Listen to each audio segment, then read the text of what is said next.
I just want to give a warm welcome to each of you, every one of you that's joining today. Thanks for your time. We appreciate your time. This webinar has been put together to be as value-packed as we know how. So we want this to be really, really useful for you and honor your time. I'm just going to give you 3 key takeaways just very quickly for this webinar right out the gate here. We want you to learn how to minimize the number of meetings you have and how to maximize the value you get out of them.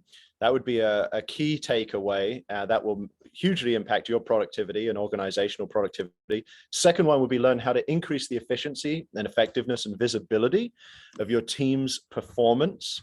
That's huge. So many organizations suffer from a vague or lack of visibility of team performance. And the third takeaway would be to learn how to use one-on-one and performance reviews to increase your team's level of productivity. So those are some very key and practical takeaways we want for you. I just want to do a quick introduction here and obviously say that this is an interactive presentation. So please write your questions in the chat, and one of our hosts and moderators will bring those up so that we can answer those questions during the course of this webinar. So you're most welcome to do that. Just by way of introduction here, we want you to know who you're speaking with today. And so just by way of introducing myself, just very quickly, I'm Dan Rome. I'm one of the directors here at Titus Talent. I work here on the West Coast, right near the beach. Also, we have Cherie Koudafudis. She is one of our senior managers here at Titus Talent. And also Justin Downey. He's our Chief Technology Officer at Performance Scoring. So between the 3 of us, we're so glad to connect with you. Thanks again for your time. And just by way of introducing M4P and our mission, the whole big idea is to turn managers into coaches and teammates into top performers. And so today's topic, to frame our whole conversation, the saying time is money is certainly true. And you can find that there are a lot of different activities that take up a lot of your time during the work week. But one of the worst is a pointless meeting. And in this webinar, we're going to show you how to turn those meetings from a waste of time to your secret weapon. And I want you to stop the meeting madness and learn how to tie your team's project, performance, and people strategies together to see success. So we'll be showing you how to minimize the number of meetings you have, how to maximize the value you get out of them, and increase the effectiveness of your team's performance. So hopefully it'll be fun, a little bit humorous, very, very practical and loaded with knowledge. So I'm going to pass it over to our next speaker, Justin. All right. You go to the next one for me. So it's a cruel irony that they've asked me to talk about meetings in a meeting by the man known throughout the organization as the one who hates meetings the most. So, but before you think I'm like way too cynical, please know that, I mean, talking to your people is super important. It's critical. But let's start with like how to build those relationships, like have a meeting. But if you walk into someone's office and say, how you doing? Any problems? Is your computer working? That's not a meeting. That's just a stand up. If you take a second to say, okay, this developer is having a hard time, is it because he doesn't understand the problem, or is it because his cat died yesterday? Maybe you just need to send flowers. That's also not a meeting. And if you call an entire departmental meeting, halting all work in the entire department to ask if everyone understood your email, that's a total and complete waste of time. Next slide. Right? That's a total waste of time. That's a waste of time because nothing was really achieved. You already sent the email. In my mind, a really great meeting is something where you've got a meeting of the minds. It's why they call it that. That's where you have a group of people together, and out of that meeting comes something that you absolutely under no circumstances could have come up with individually. That's a meeting. Hell, that's genius. And I have like 3 rules for how to do that. There was going to be 5, but my wife helped me get it to 3. The first one is that they're absolutely a last resort under all circumstances. In fact, you should constantly ask yourself, can this just be an email? My boss got me a coffee mug that says, I survived another meeting that could have been an email. I think if you think as far as these meetings need to be small, hand-picked, and with just the people that you really need. And if you really just continue to say to yourself like a mantra, this is a last resort, something's gone horribly wrong, to call this meeting. Before you even have that meeting, you need to know what on earth it is you're talking about in as much detail as possible. And one of my colleagues says, meetings don't start when the meeting starts, they start when the agenda is sent. So when you have that agenda laid out, here's the problem, here's what I want you to be thinking about, that handpicked group of that brain trust you've put together as your attendee list, those people can go through that for weeks, days, hours, whatever beforehand. So when you have the meeting, they already have ideas, and those ideas build on everybody else's. If you've went to all the trouble of coming up with this script, you need to stick to it. So I call it a script, not a agenda. That gets overused. And then once you've got this agenda all put together, a script, and you've got these really bright people in a room, they have a tendency to talk about all kinds of other things, and they go off script. And that's why you have it. No, guys, we're here. That's a great idea. It's another meeting or email. Let's stay here. We're here. Once you're all done with the meeting, this is why I said it should have been 5, but we tried to make it 3 because 3 is cool, I guess. Record the meeting. You might take notes. You could create tasks. You could literally hit record in your Zoom or whatever. You also need to respect everybody's time. I never have a meeting that lasts the whole time, ever. If it takes the full hour, something's gone horribly wrong. If we schedule it for an hour to figure out how we're going to solve world hunger, and we've come up with a way to make a sandwich machine that works anywhere and turns dirt into sandwiches, and we do that in 23 minutes, the meeting is over in 23 and a half minutes. That's it. I want to respect everybody's time. After all, I've asked them to help me. And then lastly, that's the regards one. Thank you. What all the work they may have done to prepare for the meeting, to bring their ideas, allow their ideas to be molded. I got to say thanks. And my gosh, maybe I'll send them an email at the end with all the tasks, all the whatevers, and of course, the link to the recording. Next slide. So I think you guys totally get it. I really, really don't like meetings, and the less meetings, the better. I'm a very strong believer that the greatest enemy of creativity is a too crowded schedule. I think people have a tendency, especially in the US, of packing our calendars meeting after meeting after meeting. I guess it makes you feel important, or it makes you feel busy, productive, but I believe it is the absolute antithesis of that. I think if you, on your second meeting, you're still processing what you were thinking about in your first meeting, or you're worried about what's happening in your third meeting, and basically your second meeting is a complete and total waste. And you're not going to have any good ideas if you're packed every single hour on the hour. I absolutely believe that if you can have less meetings, then the meetings you are in are that much more impactful. They're better. And more importantly, you're going to have real value come out of the end of the meeting. And that's the secret weapon.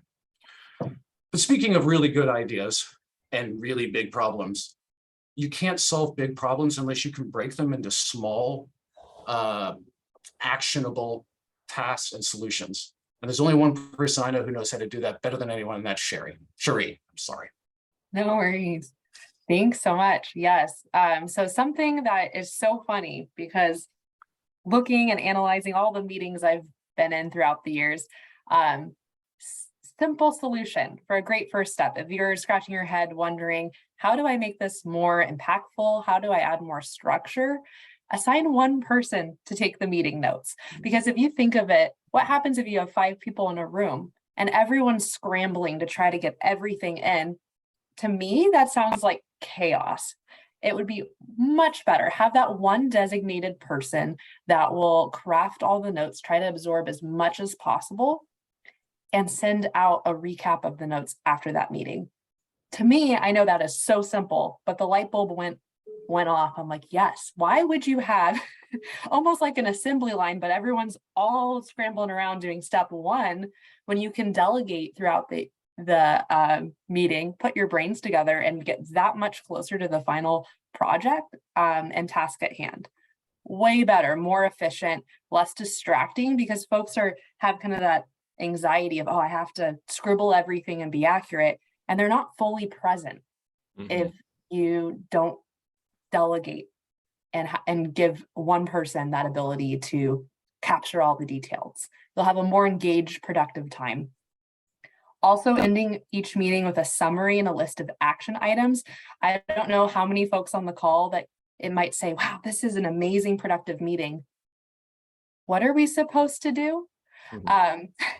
If you're left with thinking, what am I supposed to do? To me, that's one ear, like in one ear, out the other.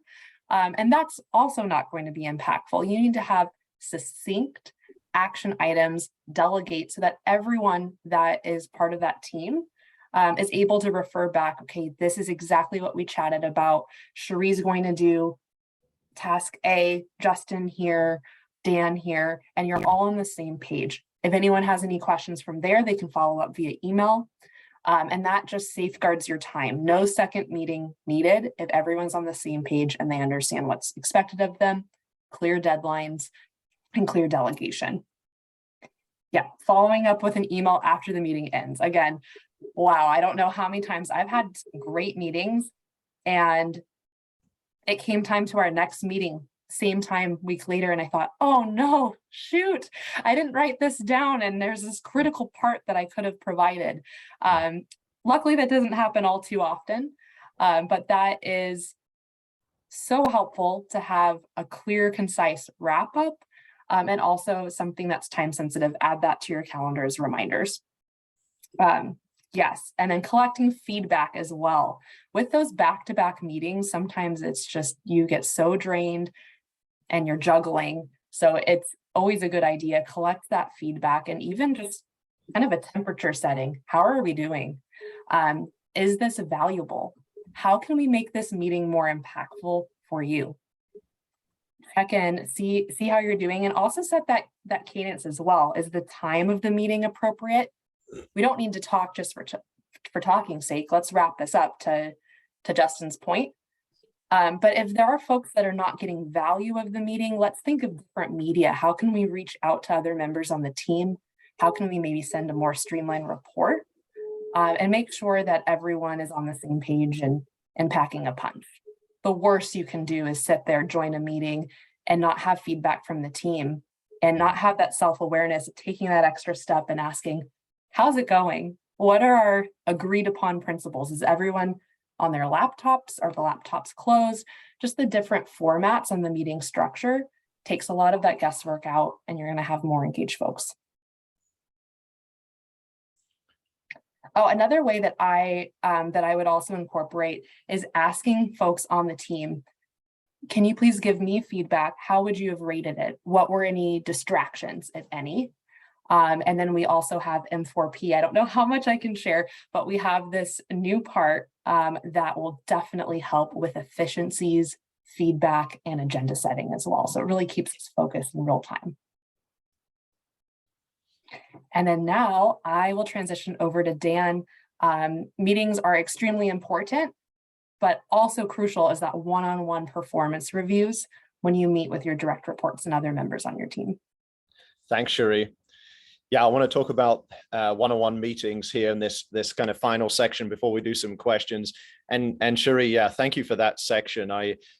Every piece you're going through, my mind is just thinking in those meetings that can represent quite a major cultural shift for a lot of your organizations, but well worth the time and effort expended to, even if it feels like you're revolutionizing the way meetings are run, well worth it. You're gonna multiply productivity many times over with the clarity in those tools. So thanks for that section, Cherie.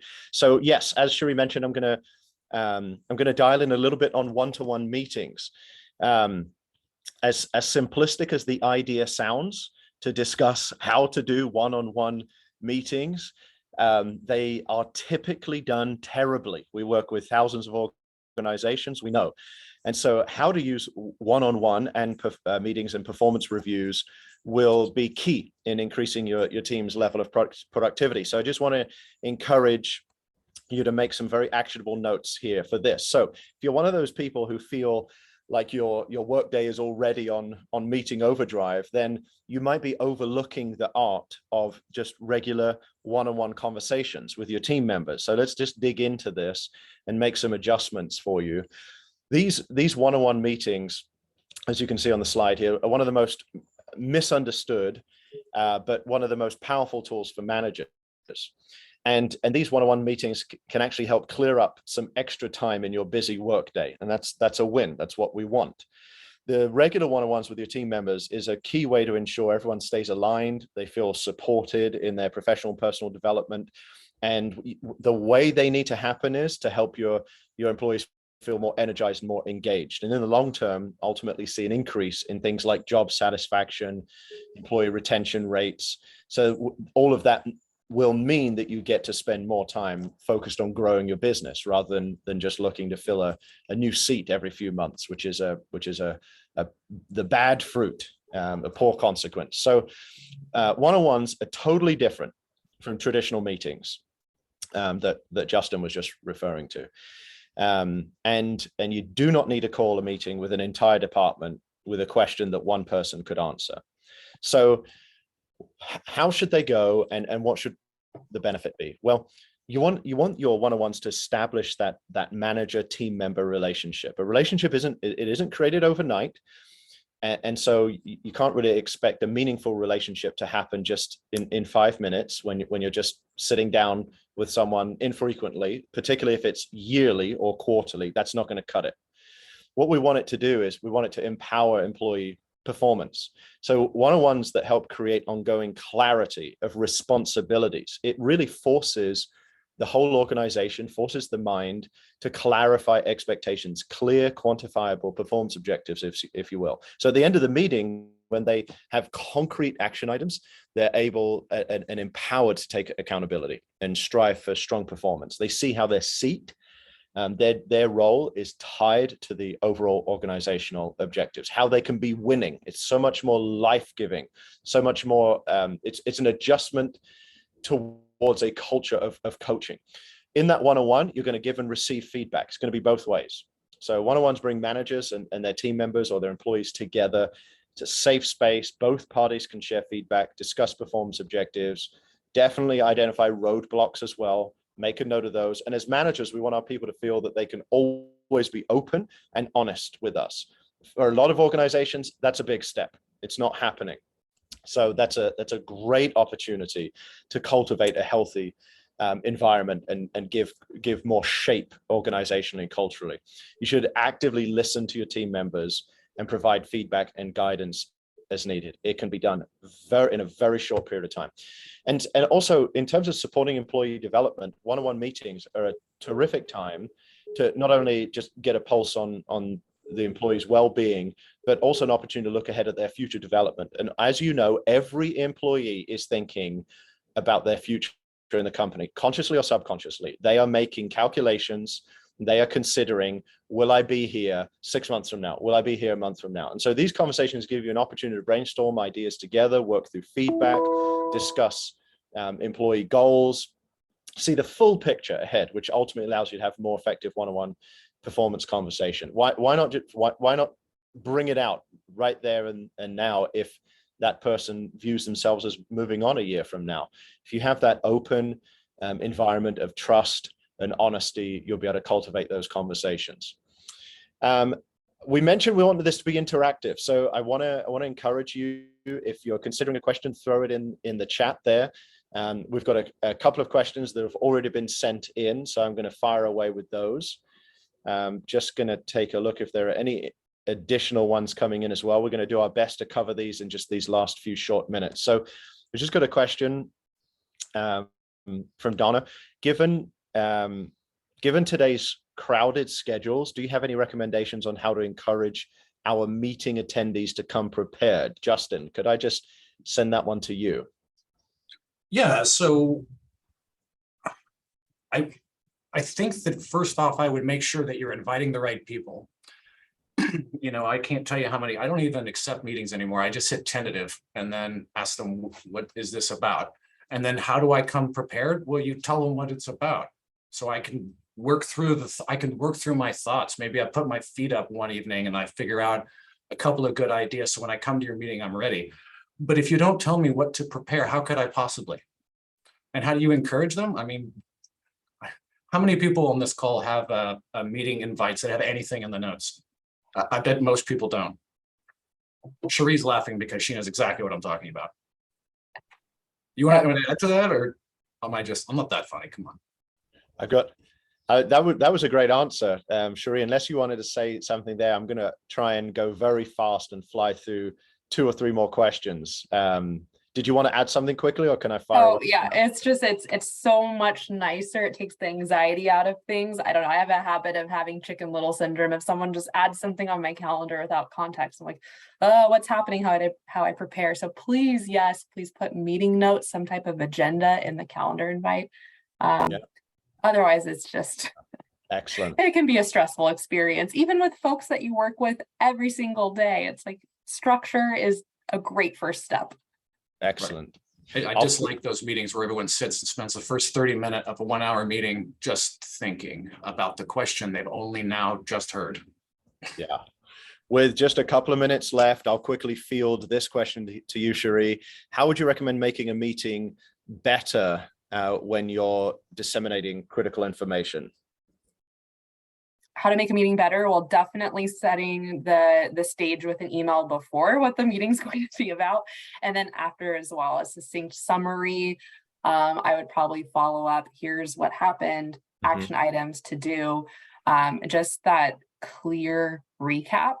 And then also, again, I don't know how much I can share about the project aspect that we're about to roll out, but that is really nice because you have that summary already built in and a recap of notes. You don't have to kind of start that from scratch or spend the 30 minutes after the meeting. That's shared with all the teammates simultaneously. It's actually hard. It's hard to do, right? So I'm going to share something. I'll probably get in trouble for this, but I'm going to do it anyway. Oh, please do. It was one of the questions that came in from Gary. Recommend the program. How does it work? So yeah, bring us home 30, 40 seconds, and then I'll. Yeah, I will. I'm going to jump in on this one. No one will get mad at me.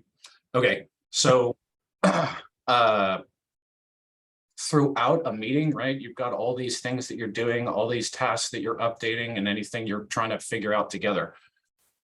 Maybe the feedback, just like Cherie was saying, and then more importantly, all that stuff, anything you've done in that meeting can be automatically recorded, and then I just click that. That's it, done. Do that with a Google Doc.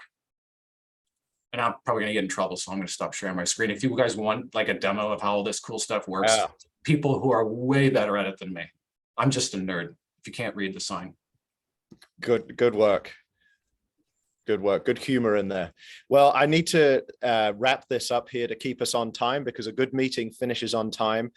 Yes, you can request a demo, but just very, very quickly first, I just want to let you guys know we have one webinar left in our Reinventing Performance Strategy series. So stay tuned. You should get an email for that. And that's going to help you with how to attract A players for the who are looking for a job challenge, I should say, stretch and impact. They want to be some part of something bigger than themselves. So if you can give them a proven process of personal investment, promise of impactful change, you'll position your company as a preferred destination. So I highly recommend you jump on that webinar, look out for the email. Yes, you've heard our secret announcement, if you will, with the new features coming up for our Manage for Performance, our M4P platform that encompasses all of the features we just talked about. So here's the QR code. Snap it if you'd like a demo. If you'd like to try it out, we're going to give you a 90-day free trial of M4P as well. So you can stress test it, take it for a test drive. And we've got a dedicated team that can teach you how to maximize the functionality.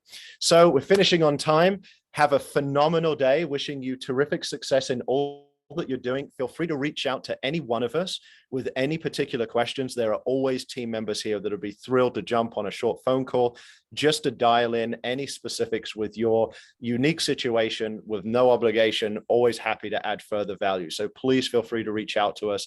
Hope to see you on the next webinar, and please grab that demo of the M4P platform, because this will be a terrific return on investment for the time taken to take a look at it for your organization. Thanks again. Have a great day.